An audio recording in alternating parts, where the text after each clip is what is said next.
This is a cultural review from Tacoma. It's January of 2024. I was born in Pittsburgh in 1960.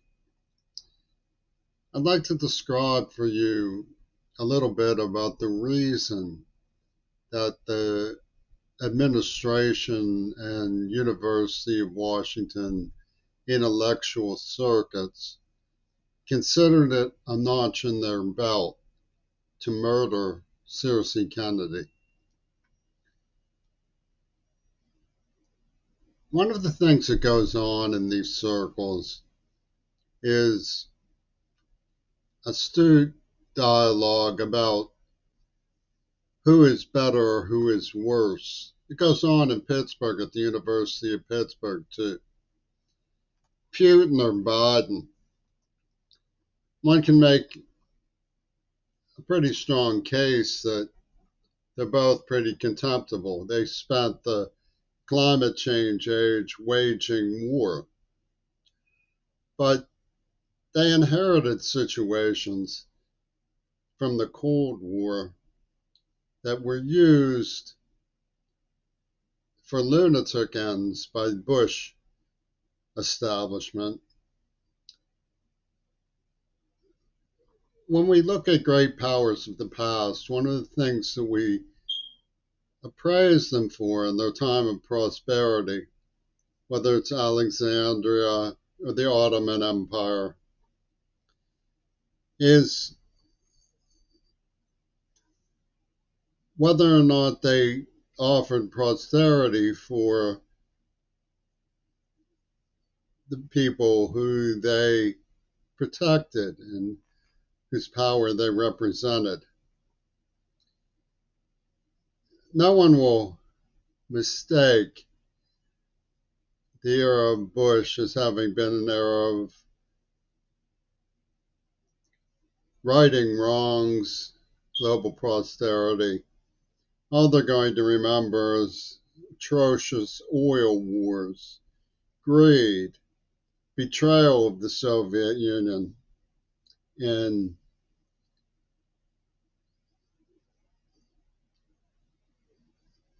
Ukraine,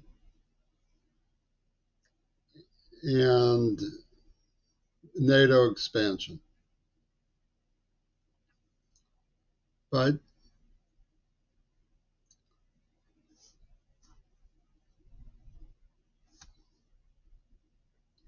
that too comes from a past. I remember the Vietnam War. The Vietnam War was a time when my mother was out in the streets, much like I am now. In fact, I went on peace marches when I was a child.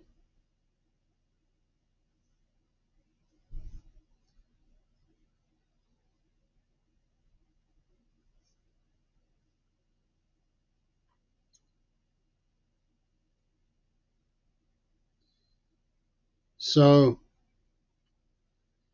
when we look at the promise that was lost, you have to wonder how and why it was lost. And was it lost for everybody, or was it part of a greater plan by the militarists to destroy American society? Because there's no doubt that what I'm talking about when it comes to Seattle, Washington, is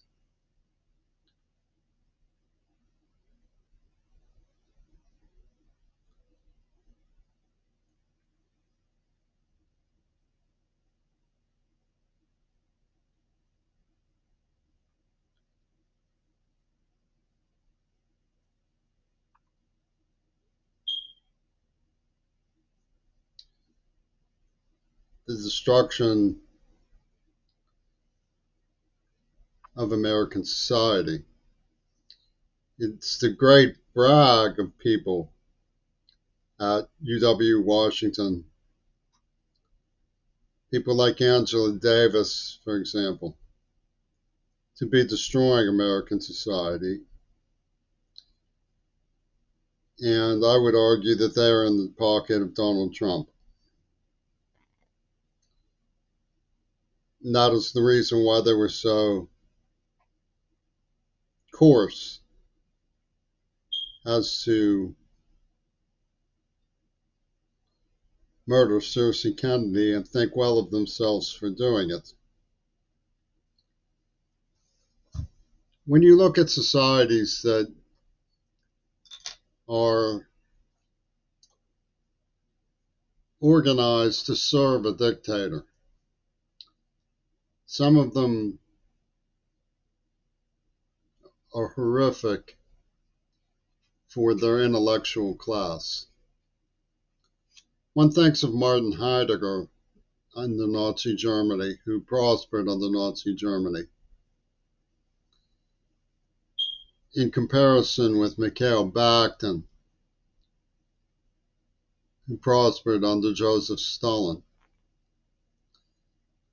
Both men are considered survivors in terms of academic excellence, but they lived in a society where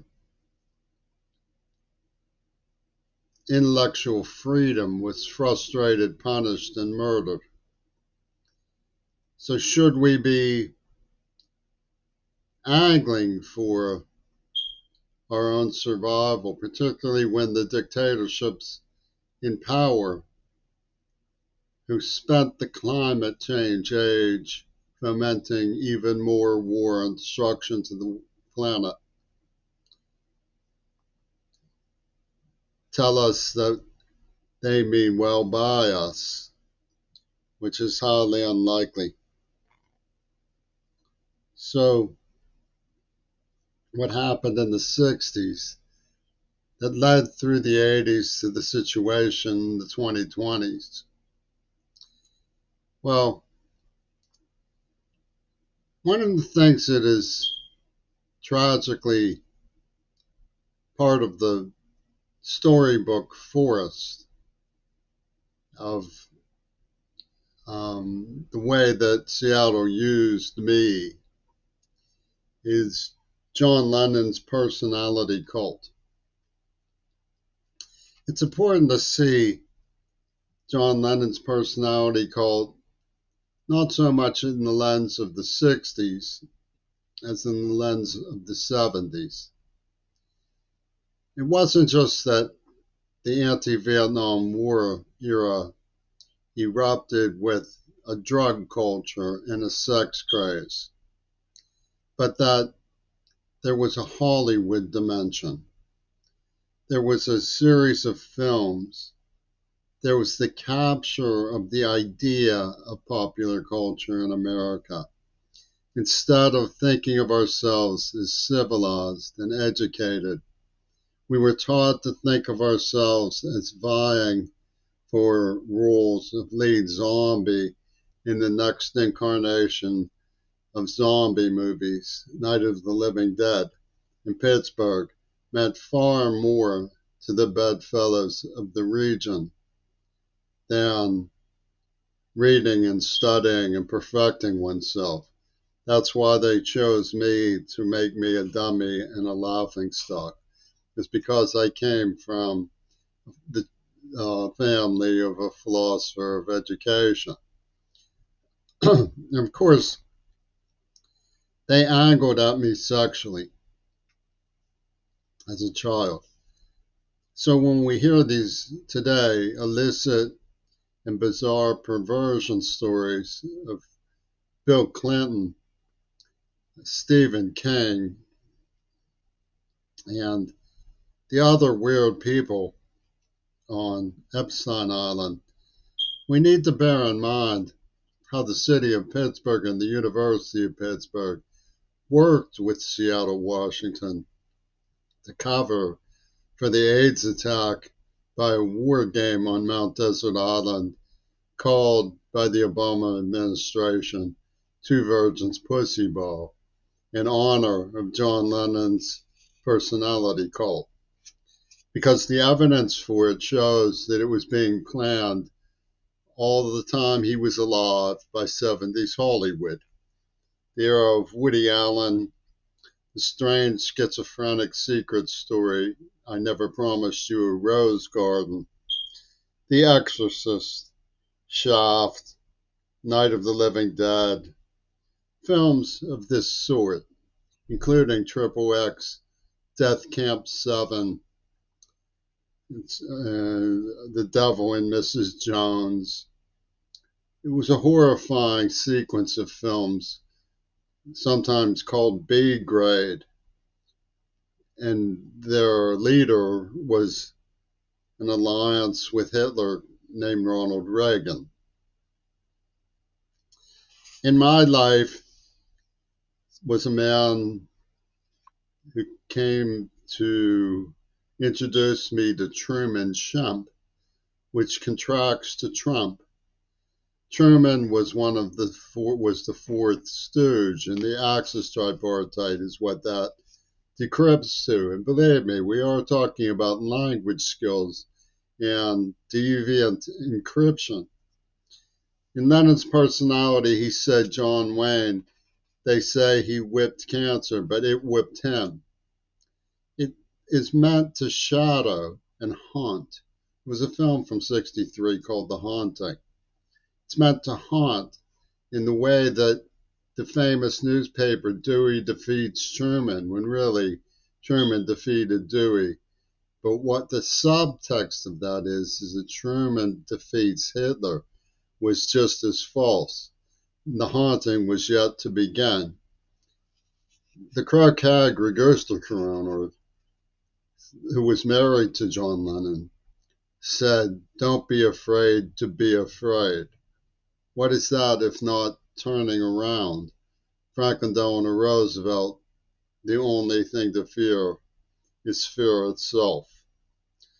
So what exactly did UW do when turning American idealism into a pimp collection plate for the Congo?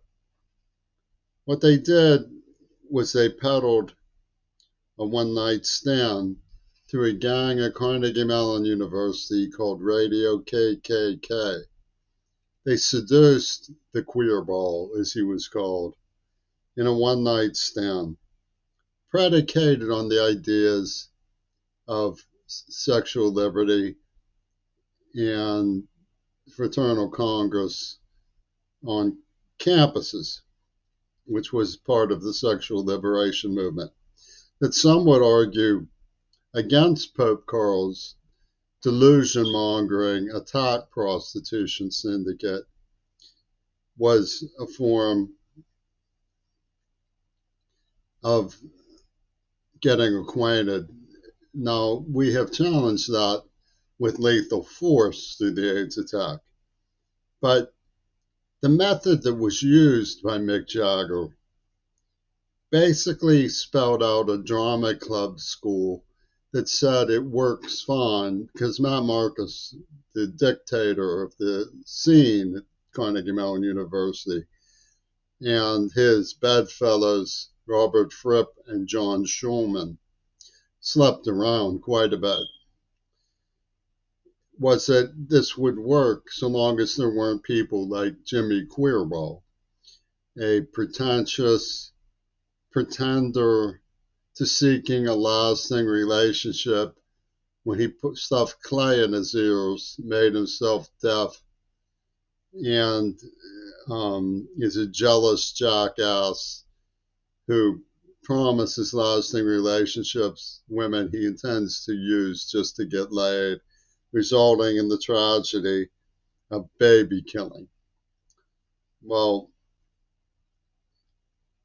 what they pulled was an unreasoning alliance of Marcus with Youssou N'Dour of Senegal and Wilzel Brom, a Fauci type of mouse cage assembler at the Jackson Immunogenetic Laboratories in the Green Party, who was talking about his scheme to transform the human race by injecting the blood in a Poconos cafe back in 1981, before AIDS was known. So how did they pull this off? It was Israeli cunning that was behind Two Virgins Pussy Ball. Leslie Katz had a burning red bush that she delivered to my tongue nightly for several years, but left me unrequited to humiliate me. And in the end, Israel, under the direction, stage management of both Biden and Putin, decreed that I would be castrated for failure to date rape. I was talking in the Pit News and God, Guns, and Rock and Roll about the way that um, brutal music had about it the aspect, the metaphysics of rape. And the murderers who had implanted a neuroplasm came around and said, "What's all this talk about rape, queer bait?" And they proceeded to induct me into their Two Virgins Pussy Ball sport and war game with lethal injection outcome. And behind us were the so-called elders in the African National Congress, Cornel West, United Nations Peace Ambassador Maduri Goto, Barack Obama, and the various sort of special people that bizarre perverts from Epstein Island came up with for Mick Jagger and Bill Clinton as their production team. It's a lobby.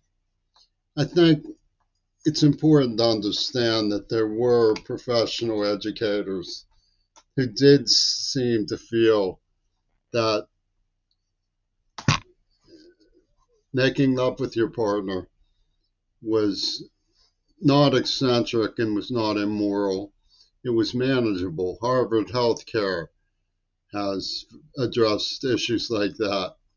It's also unreasonable to assume that one deaf man is to blame for the one night stands that take place on American campuses. Girls in my family used to date men and be dissatisfied with them and break it off. Girls would date me for length of time, but even though there were semi-lasting relationships, we did break up sometimes to remain friends. This was not an environment that was immune from attack, prostitution, and poaching, especially when a syndicated lobby from Hollywood had targeted someone who they kidnapped, brutalized, and tortured in a Manson snuff film ordeal. UW dialectical were filled with such fascist poachers. They never cared about anybody. They never cared about warning. They gloated at the spread of disease. They used it for terror. They invented the word weaponize to give it definition what they were doing. They're criminally insane, and they operate under the auspices and administration of an evil genius named Jay Inslee, working behind the scenes with Al Gore, Joseph Biden, and of course, the inner sanctum of the leapfrog oligarchs, which is why Toon gets along with Kim and Putin so well. They agreed to this nightmare and outrage. It should not have been tolerated far and wide by media, by administrations and educators, and certainly not by homegirls. The girls who pulled this off for the slovenly liberal administration think that it's funny to cover for Zionism in the AIDS attack. Some of them may have turned around a little about Gaza. The word in the street is that the queers don't think very highly of Gaza. They think much more highly of Mick Jagger performing for Gail Burston in Tel Aviv.